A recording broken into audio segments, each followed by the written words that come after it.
Hebreos, en el capítulo 8, vamos a leer ahí unos versículos juntos, capítulo 8 y 10 de Hebreos, vamos a leer hoy en el 8, nos habla del nuevo pacto. El otro día me preguntaba el hermano la razón por la que pusimos el nombre del nuevo pacto a la iglesia, porque él dice que allí en Venezuela la iglesia a la que él asistía se llama también Nuevo Pacto de Gracia. Es curioso.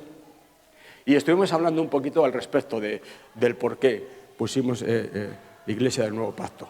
En realidad, mi hermano, todas las iglesias tienen que ser iglesias del Nuevo Pacto, porque si no son del Nuevo Pacto, no son iglesias. Pueden ser sinagogas o puede ser, vaya usted a saber, pero las iglesias cristianas necesariamente tienen que ser iglesias del Nuevo Pacto. Este es el nuevo pacto en mi sangre. Lo instituyó el Señor, un nuevo pacto. De manera que todas las iglesias, aunque no lo diga allí en el rótulo, hay quien pone unos nombres muy graciosillos a las iglesias. Ven y mira, sube y verás. Unas cosas rarísimas. A mí me gusta poner iglesia cristiana, sería más que suficiente, pero bueno, es también un poco ambiguo. Para que nos conozcan un poco, pues casi te ves obligado a poner iglesia evangélica, ya se saben un poco mejor. Con que fuese una iglesia cristiana es suficiente, ponen unos nombres, Dios de mi corazón, como si nos diese vergüenza declarar que somos una iglesia cristiana. Bueno, Hebreos capítulo 8, a partir del versículo 13, dice la palabra del Señor, porque es palabra del Señor. He dicho 8, no, 8 a partir del 8, perdón. Hebreos 8:8. Porque reprendiéndolos, dice, he aquí vienen días, dice el Señor, en que estableceré con la casa de Israel y la casa de Judá un nuevo pacto. No como el pacto que hice con sus padres. Aquí se está refiriendo al pacto que hizo con el pueblo de Israel en Sinaí, cuando les entregó la ley, los 10 mandamientos. Pero el Señor dice aquí que no será como aquel pacto, será distinto. No como el pacto que hice con sus padres el día que los tomé de la mano para sacarlos de la tierra de Egipto, porque ellos no permanecieron en mi pacto, porque no hay quien permanezca en ese pacto, porque no hay quien cumpla la ley, es un imposible para el hombre. Dice, y yo me desentendí de ellos, dice el Señor. Era un pacto de, tú cumples y yo te doy vida. Tú no lo cumples, yo me desentiendo de ti. Así funcionaba el antiguo. Por lo cual, este es el pacto que haré con la casa de Israel después de aquellos días, dice el Señor. En esto consiste el nuevo pacto. Dice, pondré mis leyes en la mente de ellos y sobre su corazón las escribiré. Y seré a ellos por Dios y ellos me serán por pueblo.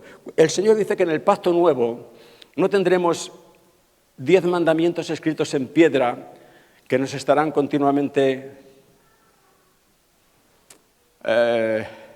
comprometiendo de alguna manera.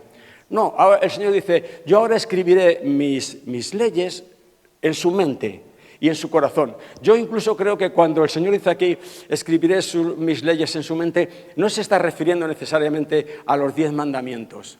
Se está refiriendo a la voluntad de Dios para ti y para mí todos los días de nuestra vida.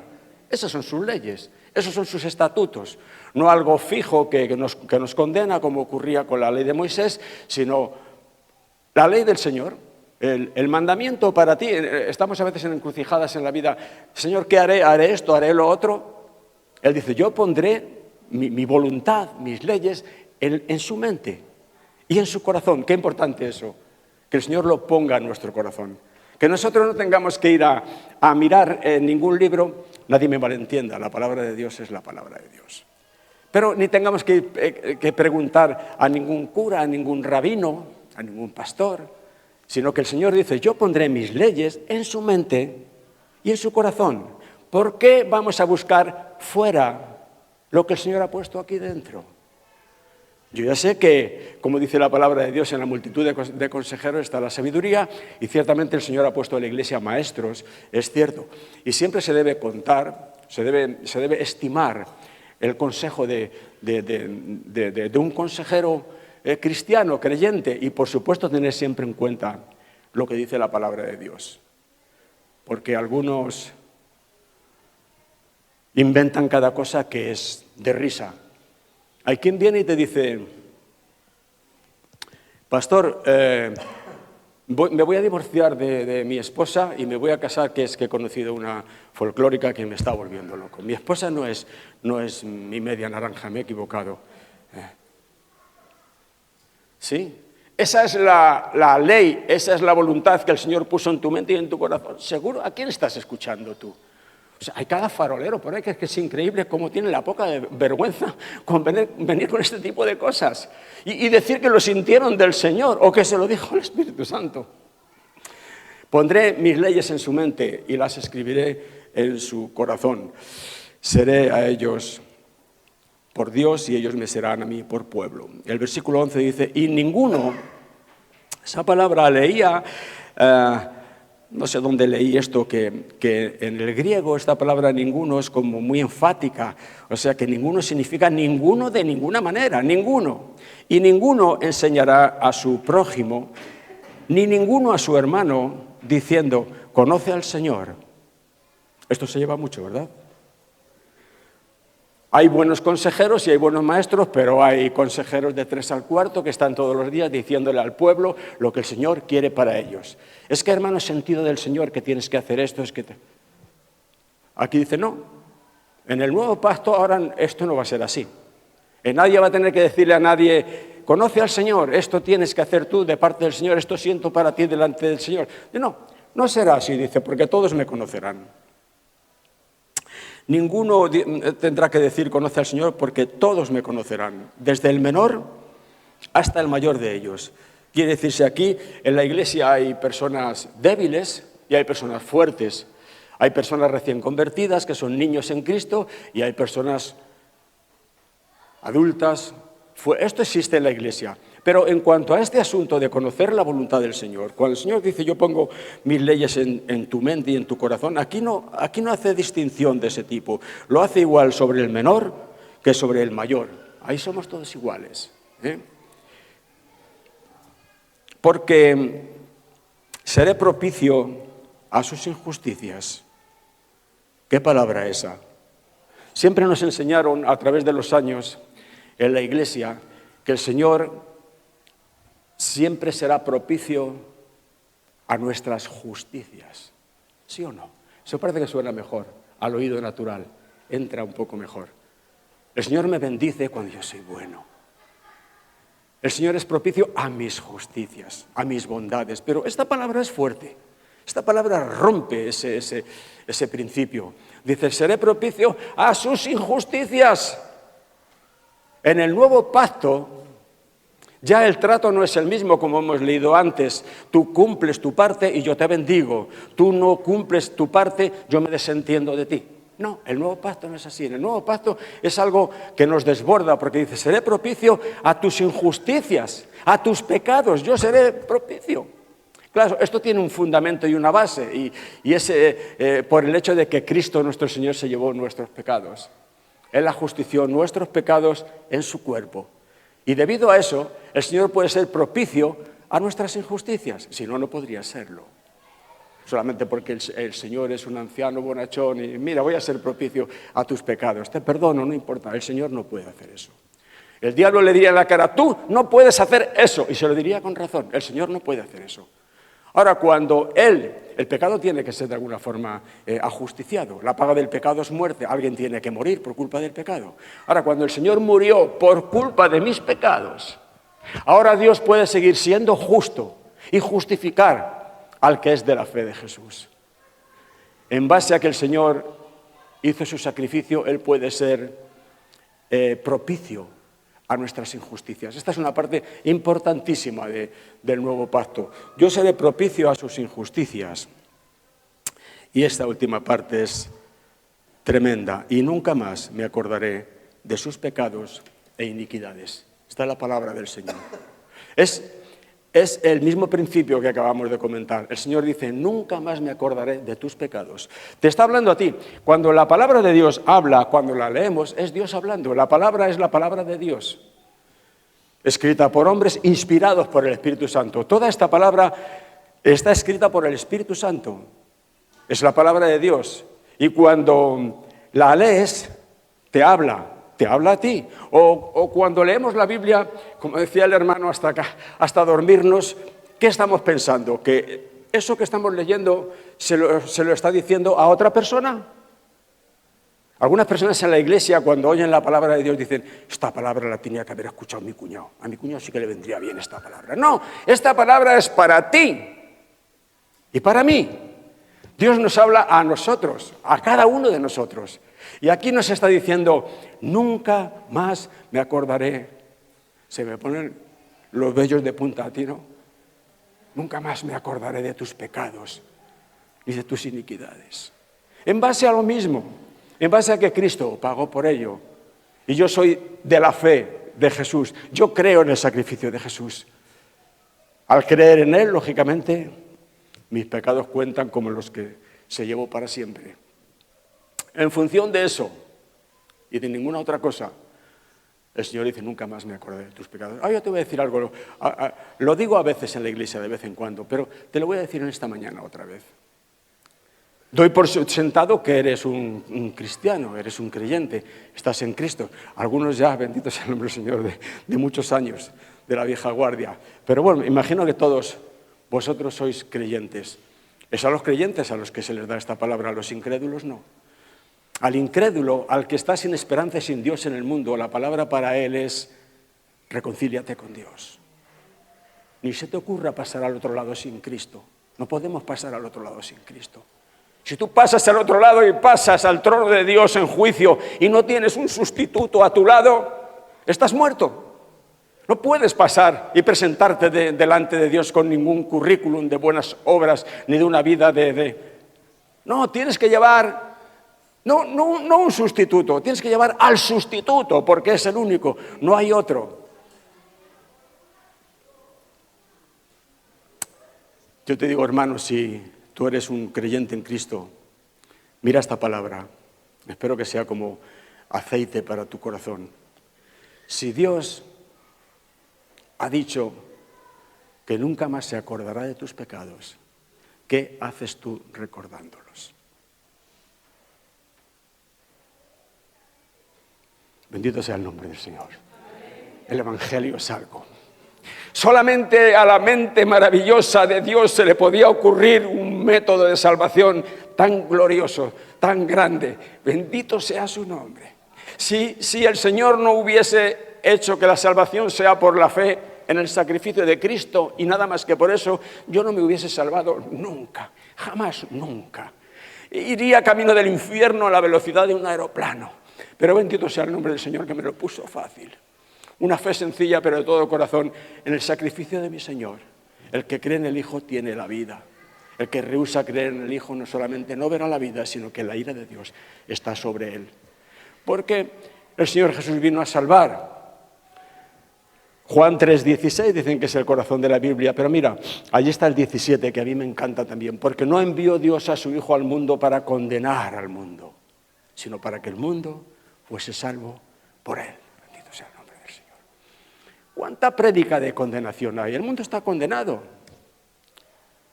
El Espíritu Santo dice que viene para convencer al mundo de pecado. De pecado por cuanto no creen en mí. Ese es el pecado, no hay otro. La humanidad está cubierta de pecado. Unos de una manera, otros de otra.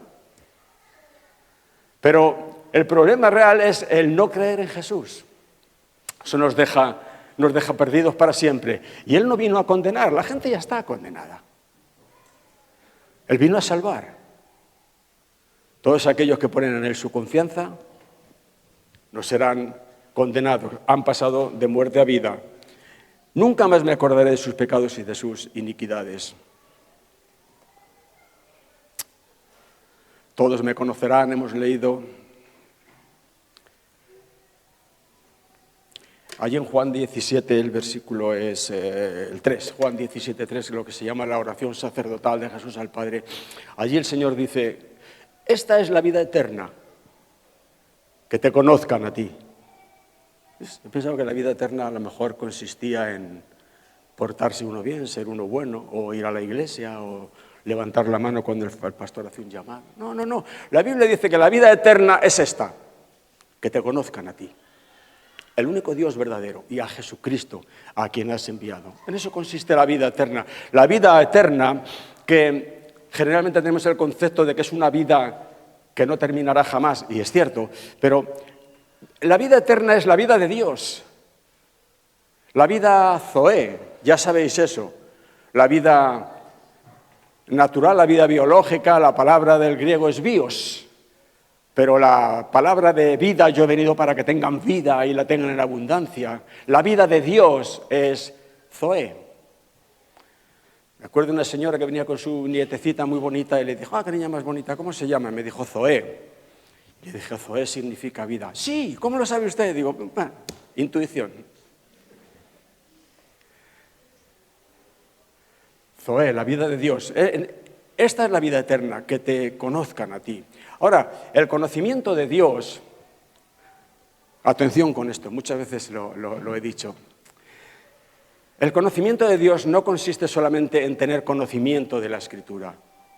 Cuidado, el conocimiento de la Escritura es esencial. Porque Pablo dice, ¿cómo creerán en aquel de quien no han oído? ¿Cómo creeremos en las promesas de Dios si no las hemos leído? Tenemos que conocer la Escritura. Si estamos anunciando algo, tenemos que saber algo de lo que estamos anunciando, si no seremos pedantes, bobos, predicando algo que ni siquiera nosotros conocemos. La Escritura es importante conocerla, pero mira, hay un punto, y es que se puede conocer la Escritura y no conocer a Dios. Hay gente que son maestros de instituto bíblico, no tanto aquí en España, pero en el extranjero, en Estados Unidos, donde hay más tradición, maestros de un instituto bíblico de 30, 40 años dando clases de la rama que sea en un instituto bíblico, y he leído algunos casos que son de pena. Y no conocen a Dios. Solamente conocen la Escritura, pues como el que se dedica al arte o a cualquier otra cosa. Y le preguntas lo que quieras y tienen respuesta para todo.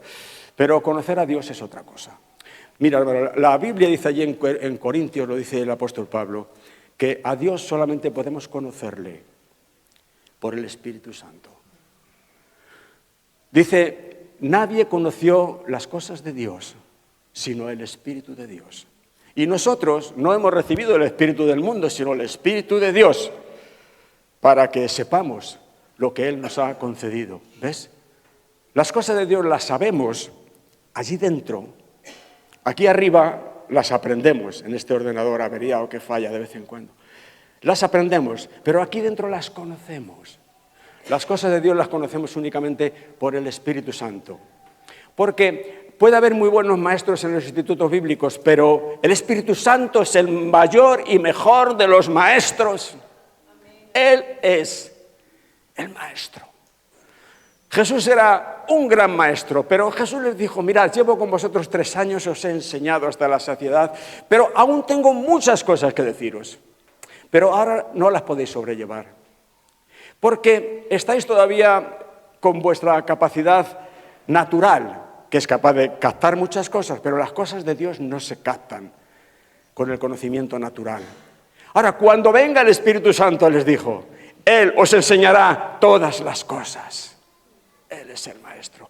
Él te enseñará cosas allí dentro que tú no las puedes aprender en un instituto bíblico, aunque asistas 50 años. Y aprenderás muchas cosas aquí arriba. Y aprenderás a contestar y a dar clases y a dar en los eventos estos modernos que se hacen, a dar talleres, ojo con los nombrecitos. Pero el conocimiento genuino de Dios allí dentro lo da solo el Espíritu de Dios. Dice también la palabra de Dios, allí en Corintios también, que ninguno que hable por el Espíritu de Dios llama anatema a Jesús. Es imposible, es imposible. La nueva naturaleza no puede pecar. La que peca es la vieja. La persona que está llena del Espíritu Santo no puede pecar. Por eso, porque está llena del Espíritu Santo. Pero cuando el diablo nos empuja y nos saca del círculo allí, bueno, ya podemos enredar un poco. Nadie que hable por el Espíritu de Dios llamará nunca anatema a Jesús, jamás. Aquí en España se le llama a Jesús y a Dios algo parecido a anatema. Parece mentira, las personas que vienen de fuera, de Colombia, de Venezuela, las primeras veces aquí en España es un shock para ellos cuando escuchan a la gente en la calle.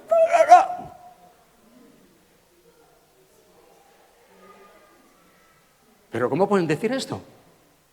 Bueno, lo dicen por rutina, no saben lo que dicen. Pues ya podían aprender un poquito lo que dicen. Tremendo esto.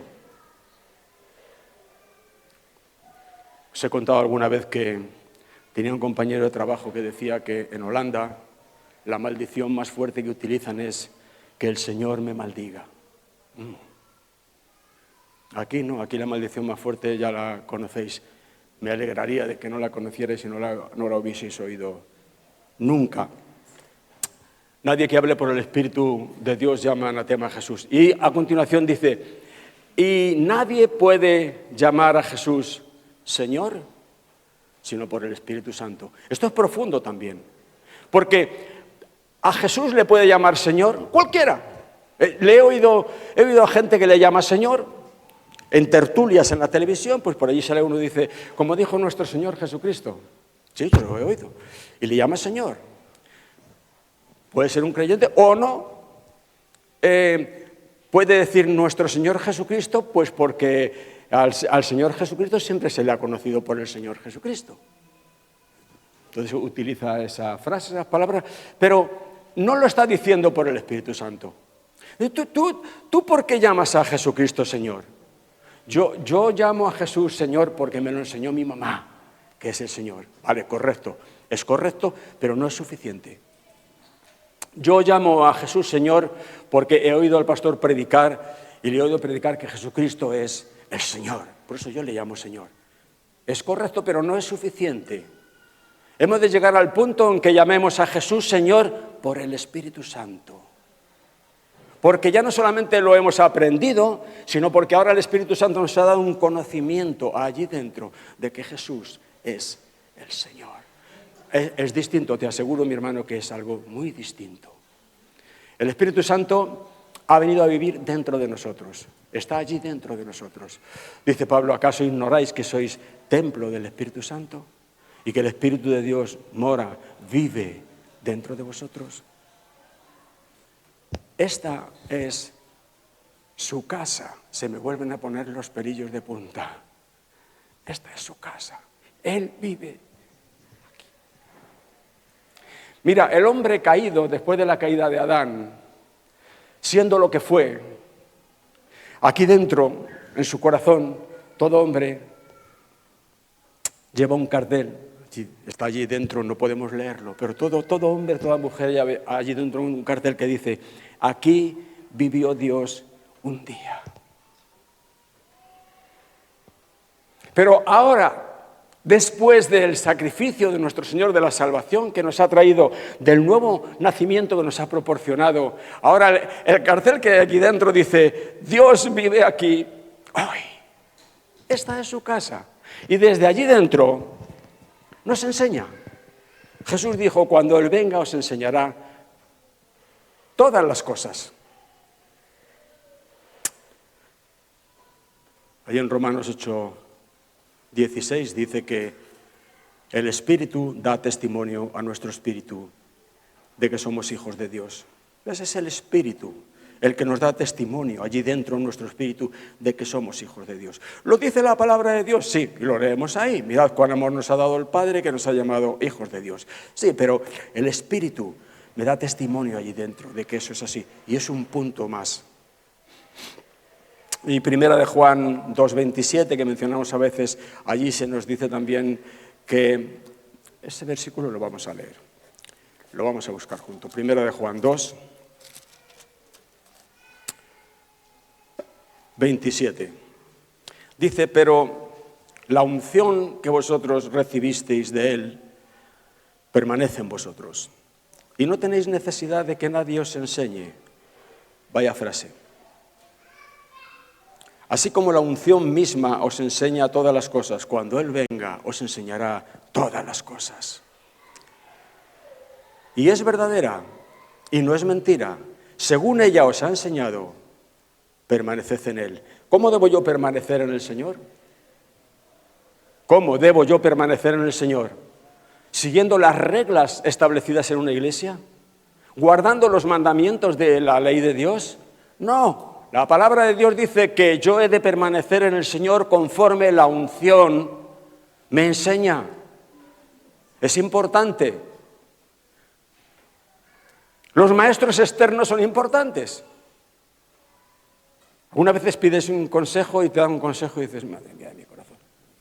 Pero otras veces aciertan, dice, tiene razón, ha hablado, me ha aconsejado con sabiduría. Pero mira, lo repito otra vez, ¿por qué tenemos que buscar fuera tan a menudo, tantas veces, lo que tenemos aquí dentro? El maestro, por excelencia, está aquí dentro. Pregúntale y escúchale. Esto, como decía un hermano gitano, esto es una palabra para mayores de 18 años. Quiero decir que esto de alguna forma nos hace adultos, nos encamina hacia la madurez espiritual, para que ya no seáis como niños fluctuantes llevados por todo viento de doctrina, sino que de una vez quedéis establecidos y sepáis que el Espíritu Santo vive en vosotros y que Él es el Maestro y conforme a la palabra de Jesús, Él os enseñará todas las cosas. Tenemos que escuchar al Espíritu Santo.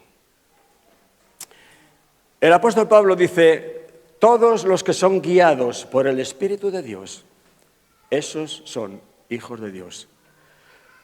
Con lo cual nos está enseñando que hay una guía del Espíritu Santo. No dice que todos los que son guiados por el pastor son hijos de Dios. Además, ahora recuerdo este pasaje de Hebreos donde dice de los pastores que debemos, no recuerdo bien, pues de alguna forma como considerar su ministerio o tal. Imitad, ¿qué? Su fe. Nada más. No dice nada más. Esto de endiosar a algunas personas. No, Señor. No, Señor. Aquí no hay más Dios en nuestro corazón que el Espíritu Santo. Y los que son guiados por el Espíritu Santo, esto no es sumo, esto no es algo incomprensible, esto no es algo que no se pueda llevar a la práctica, esto es algo muy práctico. Los que son guiados por el Espíritu de Dios, con lo cual se nos da a entender que el Espíritu de Dios guía. El Antiguo Testamento en un salmo dice, te guiaré por el camino por el que debes andar. Esto es palabra de Dios. No te guiaré a veces, te guiaré siempre. Yo te guiaré por el camino por el que debes andar. El Espíritu Santo nos guiará por el camino por el que debemos andar. Hay otras personas a las que podemos hacer caso y pueden guiarnos. Y como decía Jesús, si el ciego guía a otro ciego, los dos caen al hoyo. O puede medianamente bien guiarnos y terminar medianamente bien. Y también hay una guía que es la nuestra, el hacer lo que nos da la gana. Yo me guío por lo que a mí me parece y punto. Pero la palabra de Dios nos habla muy claramente acerca de ser guiados por el Espíritu Santo. ¿Por qué, Señor, llevo tanto tiempo con esto y no me sale? Porque a lo mejor es una bendición grandísima de Dios para ti el hecho de que no te salga. Porque eso que quieres que te salga es tú, y va a decir una palabra un poco fuertecilla, que no le voy a decir, es tu voluntad. Entonces es una bendición de Dios que no te salga. Ahora, cuando tú eres guiado por el Espíritu de Dios, el Espíritu de Dios no te lleva al hoyo. El Espíritu de Dios te lleva a la gloria. El Espíritu de Dios te lleva a que se cumplan en ti los deseos de tu corazón. Siempre y cuando tu corazón esté vuelto a Dios, claramente, y no estés pidiendo. Todos los que son guiados por el Espíritu de Dios, estos son hijos de Dios. Hay un versículo en Primera de Timoteo, el capítulo 5 y el versículo 23 de Primera de Timoteo, donde el apóstol Pablo le dice a Timoteo, su discípulo, le dice, ya no bebas agua, toma un poco de vino por causa de tu estómago. Quizá Timoteo, ahora que viene a cuento estuviese siguiendo un proceso parecido al mío o que alguno de vosotros os ha tocado seguir también. Pablo, tú que has hecho, o Dios ha hecho por medio de ti, tantas maravillas que Lucas describe ahí en los Hechos de los Apóstoles, ¿por qué no levantas a este hombre de su enfermedad de estómago y no tienes que andar aconsejándole que no beba agua, sino que beba un poco de vino? Bueno, Dios sabe. Ya no bebas agua, toma un poco de vino por causa de tu estómago. A lo que voy es que hay personas que les gusta soplar, como se dice aquí en España, les gusta beber. Dice que vinieron un par de ellos de estos, como decía el del cuento, ¿no? No sé si está bien contar chistes en la iglesia o es una falta de respeto. De que había dos personas que se pusieron de acuerdo y dice, oye, vamos a poner un bar para nosotros dos, solos. Y luego ya si nos va bien lo abrimos al público. Pues estos eran de esa calidad. Y vinieron al pastor y le dijeron, pastor, ¿podemos beber un poco del vino de Timoteo? Del vino de Timoteo. Querían colocarle al pastor la pregunta cubierta con un manto de la palabra de Dios. ¿Podemos? No es un vino cualquiera. Es el vino de Timoteo, aquel vino que Pablo le dijo que lo tomase por causa. Pero el pastor, con sabiduría, les dijo, tomar un tiempito, mirar a ver qué dice el Espíritu dentro de vosotros. A ver qué os dice el Espíritu. Volvieron bastante noblemente y le dijeron, pastor, el Espíritu Santo nos ha dicho que no. El pastor diría, me estaba cantado, pero era necesario que vosotros lo supieseis. Es la enseñanza interna. Hay un freno interno o hay un apremio interno al que es bueno escuchar. Mira, un freno interno, a veces se nos presentan oportunidades en la vida, bien sea de trabajo, que dice, me van a pagar 2 veces más, el horario mejor, no sé qué tal, esto va bien, pero hay, porque el Espíritu te ama y te anhela celosamente, te pone un freno allí dentro y tú notas un malestar, no tienes paz, algo extraño que dices, ¿por qué me tengo que sentir así? Pero si esto es una oportunidad magnífica, pero hay algo allí que no te deja vivir. Es el freno del Espíritu. Aunque tú en lo natural lo veas claro, mira a ver la paz en tu corazón, que es un buen árbitro. El Espíritu te está diciendo no. No te va a explicar por qué, sencillamente te va a frenar. Y si tú eres guiado por el Espíritu de Dios, si eres una persona obediente, vas a estar quietecito. Si no haces caso y abres esa puerta a patadas, no sabría decirte que puede salir de ahí. Y luego está también el apremio del Espíritu, que es totalmente lo contrario. Ves algo que no tiene color, y dices que esto no... Pero hay un apremio dentro de ti que te dice, hazlo, ve, entra por ahí. Es extraño, algo te mueve a entrar en la cuestión. Pero tú con tu mente natural no le ves color a aquello, obedece. El Espíritu te mostrará que efectivamente has acertado. ¿Por qué? Porque estás escuchando el testimonio del Espíritu dentro de ti. La unción que tienes de Él, que te enseña todas las cosas, que no es mentira. Conforme la unción te enseña, así actúa. Es una pena que a veces a la iglesia esto le suena chino. ¿Hay algún chino por aquí? No. O algunas iglesias ni tan siquiera les suena a chino, sino que como si estuviésemos hablando, pues eso. Pero esto es la palabra de Dios. Esto es lo que el Señor dice para nosotros, para que nos vaya bien. Es la ley del Espíritu de vida. La ley del Espíritu de vida. Los niños pequeños o los niños los pobres que tienen alguna minusvalía necesitan que le marques muy bien el paso.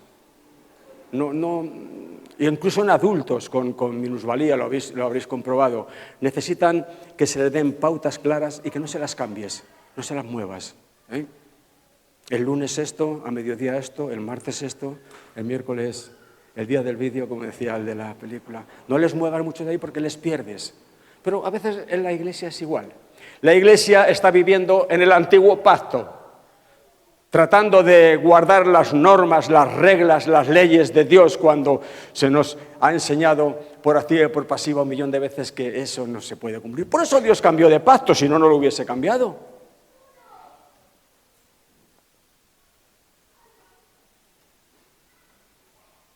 Es tremendo que, como nos decía, recuerdo hace muchos años Peter, que la iglesia vive en casa del fariseo. En casa del fariseo todos son normas, todos son reglas. Se lavan las manitas antes de comer, lavan los cacharros. Jesús les dijo, no, hombre, no, lo que tenéis que limpiar es lo de dentro y dejaros de bobadas. Pero son normas, reglas. Tienen que saber continuamente a qué atenerse. Ahora esto, ahora lo otro. Ahora, a estas personas las sacas de la casa del fariseo y no saben vivir. No saben vivir. El Señor nos libera, nos da libertad. Dice, ahora no tienes ya que someterte, como dice Pablo, estad pues firmes en la libertad con que Cristo os hizo libres y no os volváis a someter al yugo de esclavitud. Eres libre. No saben vivir en libertad. Cuesta un tiempo, gracias a Dios que se aprende. Bendito sea el nombre del Señor. Desde el fariseísmo se sale, se aprende. Pero al principio no saben. Están en la calle, están libres y... Vi una película de un hombre que había estado en la cárcel 40 o 50 años por un crimen. El mundo había cambiado tanto en 50 años que cuando salió a la calle todo era distinto. Y no sabía vivir en ese nuevo mundo. Quería volver a la cárcel porque allí todo estaba sota, caballo y rey, cuadriculado. No sabía vivir en libertad. Ocurre así a veces con el cristiano. Necesita estar sometido al yugo de esclavitud, sometido a reglas, a normas. Pero el Señor dice, no. Yo te he liberado y tú debes estar firme en la libertad con que yo te he hecho libre. Creo que cada uno de nosotros como adultos, me refiero a adultos espiritualmente en el Señor. Además, aparte de esto, es que es lo que le agrada al Señor. Debemos vivir siendo guiados por el Espíritu Santo. Guiados por el Espíritu, eso no puede fallar. Puedo fallar yo en un momento determinado en la interpretación y equivocarme. Bueno, como el niño que comienza a andar, se cae 7 veces y se rompe el labio. Al final camina. Si nos proponemos seguir la guía del Espíritu, al final caminaremos como el que lo tiene aprendido. Y siempre nos irá bien. Ahora, ya termino con esto. Es un punto importante tener el corazón vuelto hacia Dios. Porque, como decía antes, hay gente que viene contándote cada historia. Y tú, porque no es políticamente correcto, no le encaras para no avergonzarle y tal, y te lo callas un poco, pero en tu corazón estás diciendo, ¿pero quién le ha dicho esto a este pobre hermano? ¿Quién le ha enseñado esto? Pero con unas cosas. Dicen que los misioneros, muchos de los misioneros que han venido aquí a través de los años, no todos, que España es el cementerio de los misioneros. Bueno, España es lo que es. Argentina era lo que era, pero el Evangelio del Señor rompió en la Argentina y ahora es otra cosa. Venezuela y Colombia eran lo que eran, pero el Evangelio del Señor entró con poder y ahora es otra cosa. España, a día de hoy, es lo que es. Ellos vienen con esa idea de que si en Colombia, en Argentina, en Venezuela, en la República ha acontecido esto, yo voy a ir a España y voy a poner España patas arriba. Y aquí vienen y se estrellan. Porque es otra nación. El Señor tiene sus tiempos y sus sazones con cada nación. Y después de que llevan aquí unos años, que hay una estadística por ahí que he leído, no me la he inventado yo, que dice que la mayor parte de los misioneros que vienen a España vienen a caer a la costa. Bueno, no sé quién habrá sido el mal pensado que ha dicho esto. Pero después de que llevan aquí un tiempo, se marchan, cansados y aburridos. España es el cementerio de... Sí, yo preguntaría, ¿quién te trajo a ti a España a predicar el Evangelio? ¿El Espíritu Santo? Si el Espíritu Santo te trajo, aunque después de 20 años de servicio solamente tengas un par de convertidos, estás cumpliendo aquello que Dios tiene para ti. Y si el Espíritu Santo no te trajo aquí, ¿qué haces tú aquí? ¿Qué haces aquí? ¿Y te extraña de que las cosas no te salgan?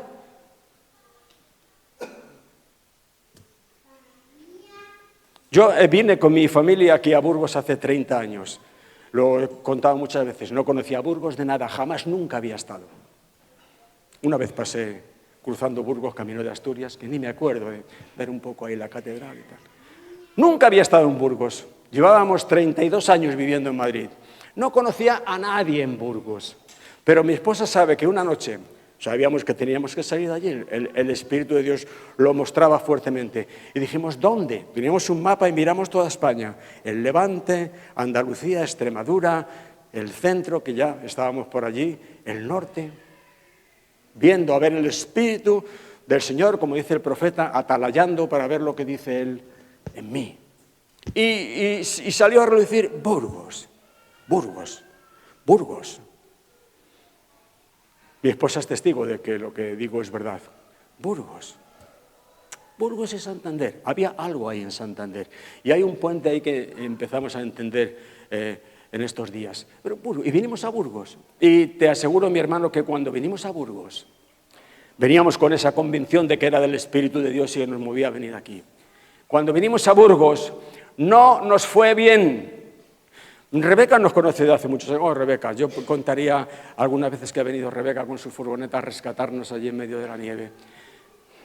No nos fue bien, pero jamás el diablo consiguió movernos de la certeza de que el Espíritu Santo nos había hablado y nos había dicho, Burgos es mi lugar para vosotros. Y después de 30 años, aquí estamos. Y aquí estáis vosotros. Que sois, bendito sea el nombre del Señor, mi gloria en el Señor. Cuando alguno de vosotros viene y me dice, yo he aprendido aquí, yo he sido liberado aquí, yo he sido bendecido por el Señor aquí, esa es mi paga.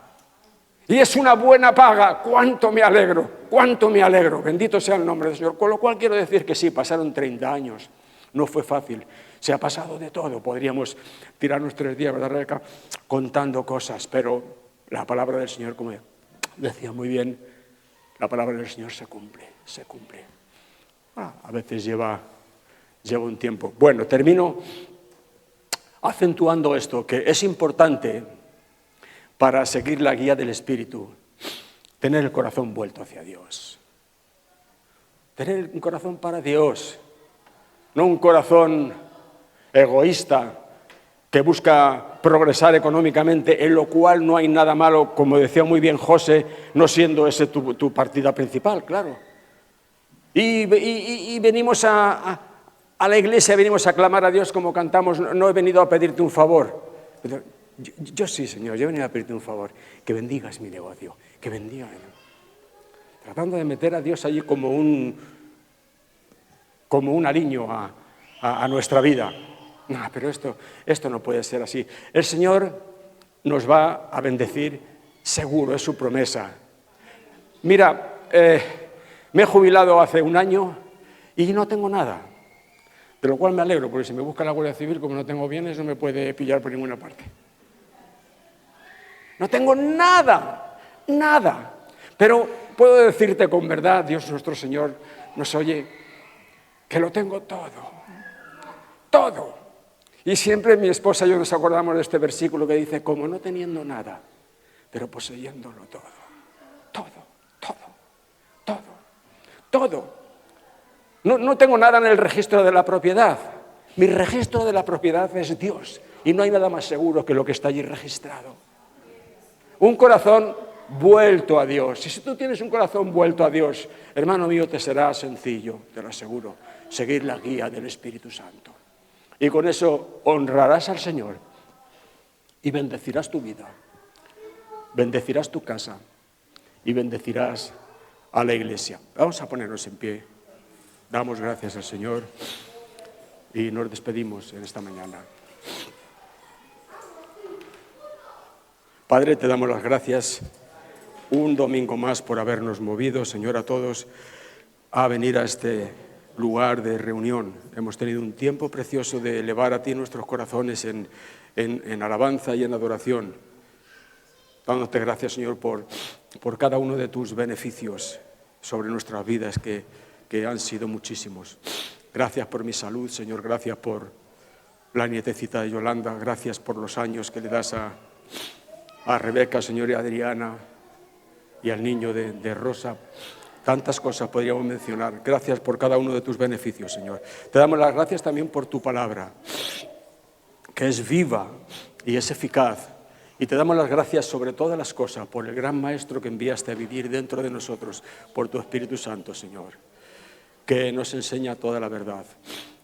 Estamos a veces en encrucijadas de camino en nuestra vida, no sabemos ir hacia la derecha o hacia la izquierda. Pero si paramos, Señor, delante de ti un poco de tiempo, con un corazón vuelto a ti, tu Espíritu Santo sin falta nos enseñará el camino por el que debemos andar. Sea la gloria a ti por todas estas cosas. Gracias en el nombre precioso de Jesús. Amén. Amén, sí, Señor.